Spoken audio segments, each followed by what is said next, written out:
محمد منصلی علی رسول الکریم اما بعد فاعوذ باللہ من الشیطان الرجیم بسم اللہ الرحمن الرحیم۔ صاحب صدر محترم اساتذہ اکرام سامعین گرامی السلام۔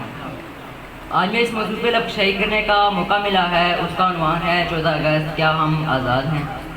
آزاد کا ہر لمحہ پیام ابدیت، آزاد کا ہر لمحہ پیام ابدیت، آزاد کا ہر اندیشہ حقیقت سے منور، محکوم کا ہر لمحہ نہیں مرگے مفاجات، محکوم کا ہر لمحہ نہیں مرگے مفاجات، محکوم کا ہر اندیشہ گرفتار خرافات۔ علی وقار، آزادی کو جسمانی ہو یا ذہنی، قومی ہو یا شخصی، انسان کے لیے ناگزیر ہے۔ قومی آزادی کے بعد شخصی آزادی کا متمنی ہوتا ہے، جسمانی آزادی کے ساتھ ساتھ ذہنی آزادی بھی چاہتا ہے، کیونکہ اس ذرے کو رہتی ہے وسعت کی ہوس ہر دم، اس ذرے کو رہتی ہے وسعت کی ہوس ہر دم، یہ ذرہ نہیں شاید سمٹا ہوا صحرا ہے، یہ ذرہ نہیں شاید سمٹا ہوا صحرا ہے۔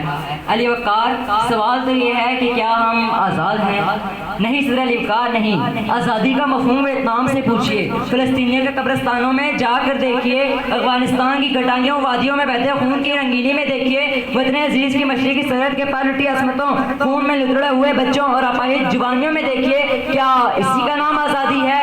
مجرم کے اس کے جرم کا احساس تک نہیں، مجرم کے اس کے جرم کا احساس تک نہیں، افسوس کر رہا ہے کہ پکڑا گیا غلط، میزان عدل ٹھیک ہے پلڑے درست ہیں، میزان عدل ٹھیک ہے پلڑے درست ہیں، یہ کون دیکھتا ہے کہ تولا گیا غلط؟ جناب والا، کون نہیں جانتا معاشرہ بددیانتی، لوٹ مار، انسانی قتل اور عدم تحفظ کے دباؤ تلے کرا رہا ہے، مذہب سے دور ہوس زر میں ہر شخص اندھا ہو چکا ہے۔ اس تک تو یہ ہے، ہم نے جو بات کہی دارالسن تک پہنچی، ہم نے جو بات کہی دارالسن تک پہنچی، تم نے جو کام کیا خوب کیا۔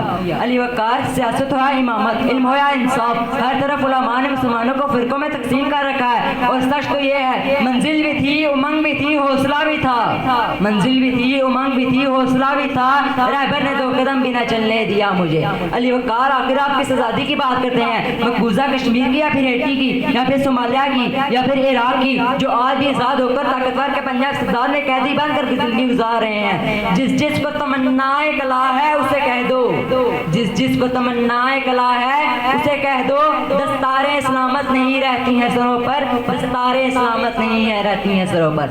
علی وقار، کیا آپ انکار کر سکتے ہیں IMF کے بچھائے ہوئے مکڑی کے جالے جو کمزور اور غریب قوموں کو قرضوں کا لالچ دے کر آزادی انسان اور سکون کل سلب کر رہا ہے؟ بھاری قرضوں کے بوجھ تلے دبی ہوئی ہم پیلے چہروں والی وہ قوم ہے جس کی آئندہ آنے والی نسلیں بھی غلام بن کے رہ چکی ہیں۔ ہم وہ قوم ہے جو اپنی مرضی سے ایک کرکٹ کا میچ تک نہیں جیت سکتی، ہم وہ قوم ہے جو اپنی مرضی کا پرائم منسٹر نہیں لا سکتی، ہم وہ قوم ہے جو اپنی مرضی کا آرمی چیف نہیں لا سکتی۔ تو میں کیوں نہ کہوں چلتے ہیں دبے پاؤں کہ کوئی جاگ نہ جائے، چلتے ہیں دبے پاؤں کہ کوئی جاگ نہ جائے، غلامی کے اسیروں کی یہی خاص ادا ہے، ہوتی نہیں جو قوم حق بات پہ یکجا، ہوتی نہیں جو قوم حق بات پہ یکجا، اس قوم کا حاکم فقط اس کی صدا ہے۔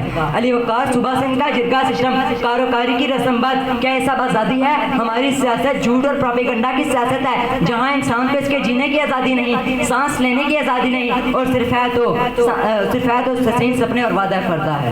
میں اپنی تقریر کے اختتام اس شعر پہ کروں گا۔ جس دیش کے کوچے کوچے میں افلاس آوارہ پھرتا ہے، قدرتی بھوک ابھرتی ہے جہاں دکھ درد فلک سے گرتا ہے، جہاں بھوکے ننگے بچے بھی آہوں پر پالے جاتے ہیں، جہاں بھوکے ننگے بچے بھی آہوں پر پالے جاتے ہوں، جہاں سچائی کے مجرم بھی زندان میں ڈالے جاتے ہوں، اس دیش کی مٹی برسوں سے یہ دکھ جگر پر سہتی ہے، اس دیش کی مٹی برسوں سے یہ دکھ جگر پر سہتی ہے، اور اپنے دیش کے لوگوں کو جشن آزادی مبارک کہتی ہے۔ آپ کی سماعتوں کا بہت شکریہ۔